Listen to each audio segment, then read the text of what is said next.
o Castelo de Portel.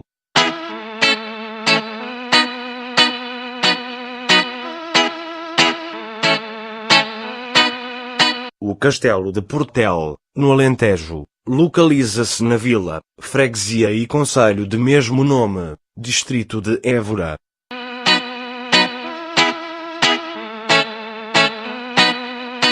Em um dos contrafortes da Serra de Portel, ergue-se em posição dominante sobre a vila medieval. Nas vizinhanças merecem visita, além do castelo, a igreja matriz de Vera Cruz, as grutas de Algar e a barragem do Alqueiva.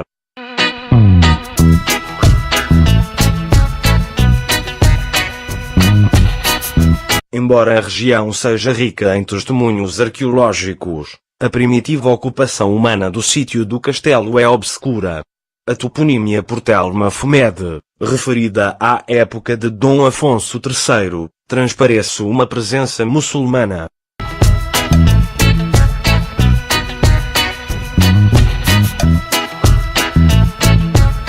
À época da reconquista cristã da Península Ibérica, os domínios de Portel-Mafomede estavam compreendidos no primitivo termo de Évora, na doação feita por Dom Afonso III de Portugal a João de Boi, anteriormente a 1257.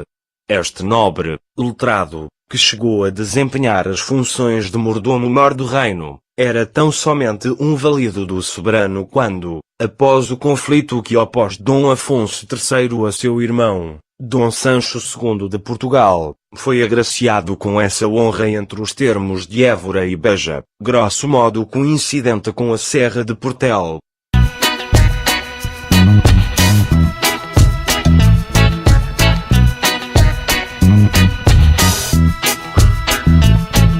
Em 1257, o monarca dirigiu cartas aos homens bons de Évora para que aceitassem João de Abuim como seu vizinho.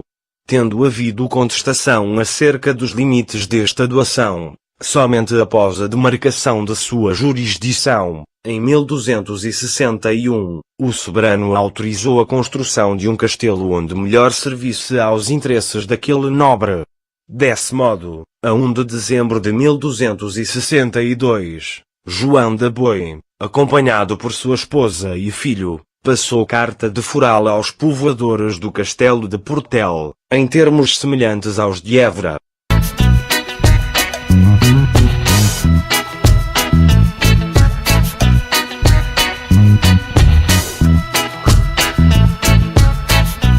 Os trabalhos de construção então iniciados, terão prosseguido sob o reinado de Dom Dinis, quando, após falecido o nobre, tendo surgido contenda entre os herdeiros pela posse da honra, o castelo reverteu para a posse da coroa, por escambo entre o soberano e Dona Marinha, viúva de João de Boi, datado de 9 de janeiro de 1289.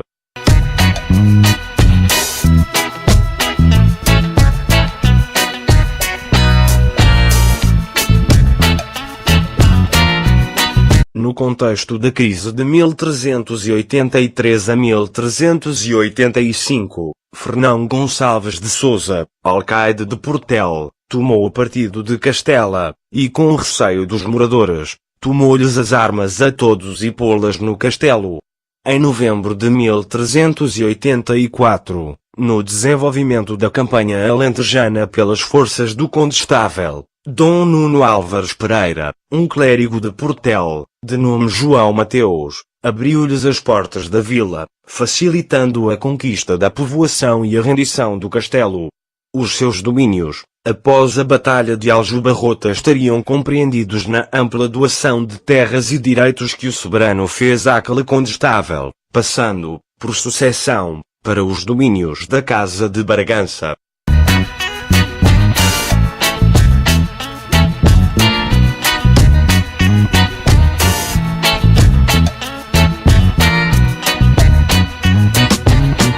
Posteriormente, sob o reinado de Dom Manuel I, a povoação e seu castelo encontram-se figurados por Duarte de Armas. Nessa época a estrutura do castelo foi remodelada, dando lugar ao Paço dos Duques de Bragança e a uma barbacã em 1510, ficando as obras a cargo do arquiteto Régio Francisco de Arruda, por instância de Dom Jaime, Duque de Bragança.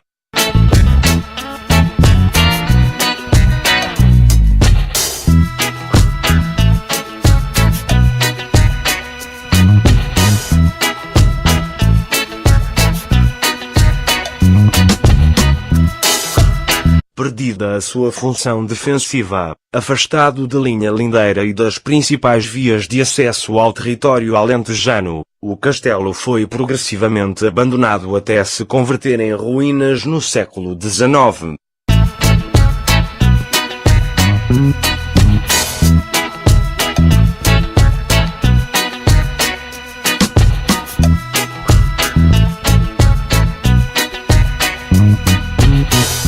No início do século XX, o conjunto foi classificado como Monumento Nacional por decreto, publicado em 23 de junho de 1910.